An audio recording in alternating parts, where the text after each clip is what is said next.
আমার বাসায় যেদিন ঝাল পোলাও রান্না করা হয় সেদিন একটু বেশি করেই করতে হয়, কারণ এটা সবাই পছন্দ করে। আসসালামু আলাইকুম এভরিওয়ান, আশা করছি সবাই অনেক বেশি ভালো আছেন।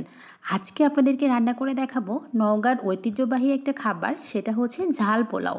শুধু নওগাঁ না, আমাদের উত্তরবঙ্গের মানুষেরই কিন্তু অনেক পছন্দের একটা খাবার। এই রান্নাটা হাঁসের মাংস, মুরগির মাংস, খাসির মাংস, গরুর মাংস, যে কোনো মাংস দিয়ে করলেই কিন্তু অনেক বেশি মজার হয়। আমি একদম অথেন্টিকভাবে আজকের এই রেসিপিটি আপনাদের সাথে শেয়ার করার ট্রাই করব। তো চলেন আমি কিভাবে রান্না করেছি সেটা দেখাই। প্রথমে চুলায় একটা প্যানের মধ্যে দিয়ে দিচ্ছি পরিমাণ মতো রান্নার তেল বা সয়াবিন তেল। তেলটা গরম হয়ে গেলে এখানে দিয়ে দিচ্ছি পেঁয়াজ কুচি, কাঁচামরিচ ফালি, 2টা তেজপাতা, 2টা শুকনা মরিচ, কিছু লবঙ্গ, কালো গোলমরিচ, দিয়ে দিচ্ছি হচ্ছে দারচিনি আর সাদা এলাচ 3-4টা। এখন আমি তেলের মধ্যে এই মশলাগুলোকে ভালো করে ভেজে নিব। যখন দেখব পেঁয়াজের কালারটা একটু চেঞ্জ হয়ে গেছে, এখানে অল্প একটু পানি ব্যবহার করব। পানিটা দেওয়ার পরে আমি দিয়ে দিচ্ছি হচ্ছে আদা, রসুন, জিরা, ধনিয়া বাটা, সবগুলো আমি 1 চামচ করে ব্যবহার করেছি। এরপরে দিয়ে দিয়েছি স্বাদ মতো লবণ, হাফ চামচ ধনিয়া গুঁড়া, হাফ চামচের একটু বেশি হলুদ গুঁড়া, আর দিয়ে দিব 1.5 টেবিল চামচ মরিচের গুঁড়া। যেহেতু এটা ঝাল পোলাও, সেহেতু একটু ঝালের পরিমাণটা বাড়িয়ে দিলেই খেতে বেশি মজা হয়।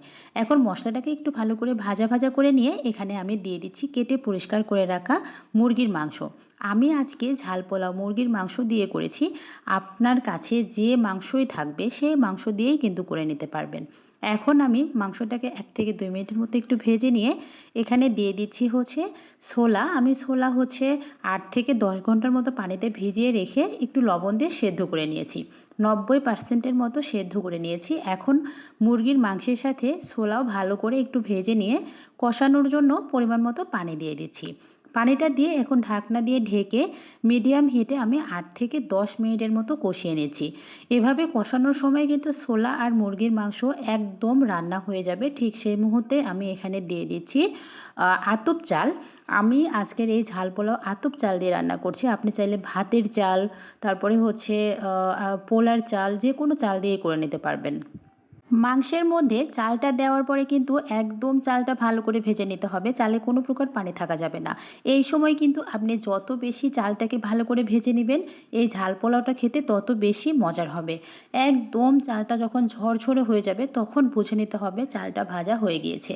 এই তো চালটা আমার ভাজা হয়ে গিয়েছে। আমি এখানে 3 কাপ চাল নিয়েছি, এজন্য পানি ব্যবহার করেছি 6 কাপ। যেহেতু মাংসটা রান্না কিন্তু হয়ে গিয়েছে, তাই মাংসের জন্য আলাদা করে পানি দেওয়ার দরকার নেই।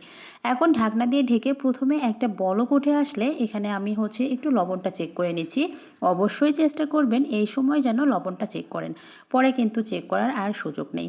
আমি ঢাকনা দিয়ে ঢেকে একদম পানিটা শুকিয়ে আসা পর্যন্ত রান্না করে নিচ্ছি। পানিটা যখন একদম নিচের দিকে চলে যাবে তখন চুলার হিটটা একদম একদম লোতে করে আমি আরও 10 মিনিটের মতো দমে রেখে দিব। এরপরেই কিন্তু রেডি হয়ে যাবে মজাদার এই ঝাল পোলাও। সত্যি কথা বলতে খুবই সহজভাবে এই ঝাল পোলাও রান্না করা হয়, কম মশলায় ব্যবহার করে কিন্তু রান্না করা হয়, তারপরেও খেতে অনেক বেশি মজার হয়। এখানে নিশ্চয়ই দেখে বুঝতেই পারছেন যে পানির পরিমাপটাও একদম ঠিকঠাক আছে আর এটা কতটা ঝরঝরে হয়েছে। চেষ্টা করবেন আমি ঠিক যেভাবে বানিয়েছি এইভাবে বানানোর। আশা করছি ব্যর্থ হবেন না। তো আমার আজকের ভিডিওটি এ পর্যন্তই। ইনশাআল্লাহ দেখা হবে নেক্সট কোনো ভিডিওতে।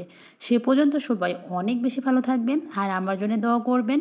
আমার ভিডিওটি যদি ভালো লেগে থাকে একটা লাইক আর কমেন্টস করে জানাবেন। সবাই ভালো থাকবেন। আল্লাহ হাফেজ। আসসালামু আলাইকুম।